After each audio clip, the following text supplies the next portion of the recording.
বাংলার বুকে দাঁড়িয়ে আছে শতাব্দী প্রাচীন এক সাক্ষী, ইতিহাসের গভীরে হারিয়ে যাওয়া জমিদারদের রাজকীয় জীবন, যার প্রতিটি ইট যেন কথা বলে ঐশ্বর্য, সংস্কৃতি আর পতনের। হ্যাঁ, আমরা বলছি সেই পুরনো তাজহাট জমিদার বাড়ির কথা।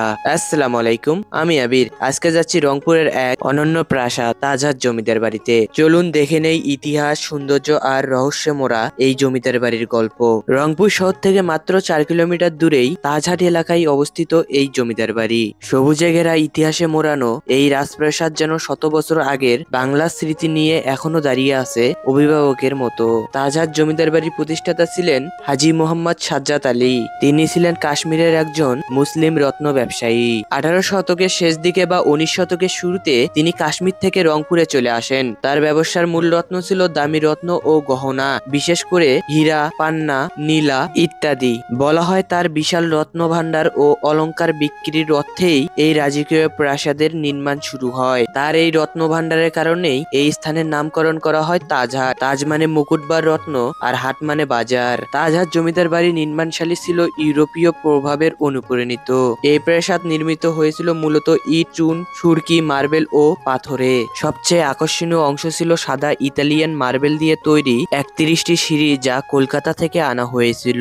ভবনের সামনের অংশে রয়েছে 15টি বিশাল ডোরিক স্তম্ভ।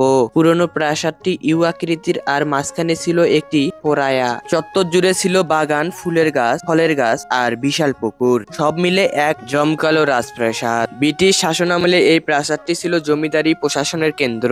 তাজহাট জমিদার পরিবার স্থানীয় সাংস্কৃতিক প্রশাসনের পাশাপাশি সাংস্কৃতিক কর্মকাণ্ডেও অংশগ্রহণ করত।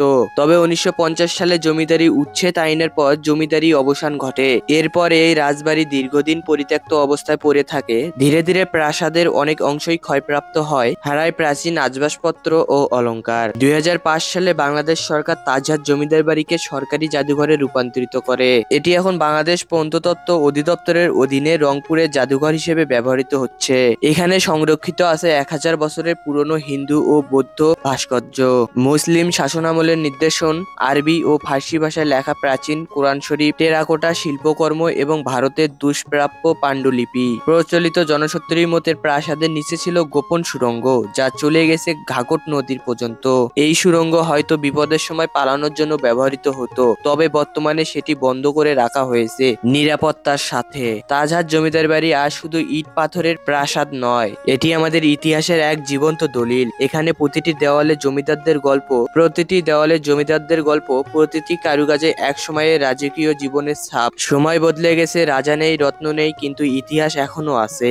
আর সেই ইতিহাস আমাদের জানায়, শেখায় এবং সংরক্ষণের প্রেরণা। আপনাদেরকে আরেকটা জিনিস জানাই, এখানে ঢুকতে হলে অবশ্যই টিকিট লাগবে। প্রাপ্তবয়স্ক 30 টাকা, মাধ্যমিক শিক্ষার্থী 10 টাকা, শ্বাসভুক্ত বিদেশি 200 টাকা, অন্যান্য বিদেশি 400 টাকা। এখানে গ্রীষ্মকালে অর্থাৎ এপ্রিল থেকে সেপ্টেম্বর পর্যন্ত সকাল 10টা থেকে 6টা পর্যন্ত খোলা থাকে, আর শীতকালে অক্টোবর থেকে মার্চ মাস পর্যন্ত সকাল 9টা থেকে বিকাল 5টা পর্যন্ত খোলা থাকে। আর গাইস, এই ছিল আজকে তাজহাট জমিদার বাড়ির গল্প ও ইতিহাস। আর গাইস, আপনারা অনেকেই আমার ভিডিওটি দেখেন কিন্তু আমার পেজ ফলো করেন না, অবশ্যই কিন্তু আমার পেজটি ফলো করে দিবেন। আর কে কোথা থেকে দেখতেছেন আর পরবর্তী কোন জায়গার ভিডিও দেখতে চান কমেন্টে জানান। দেখা হচ্ছে পরবর্তী কোনো এক নতুন ভিডিও নিয়ে। সে পর্যন্ত ভালো থাকুন, সুস্থ থাকুন, আল্লাহ হাফেজ।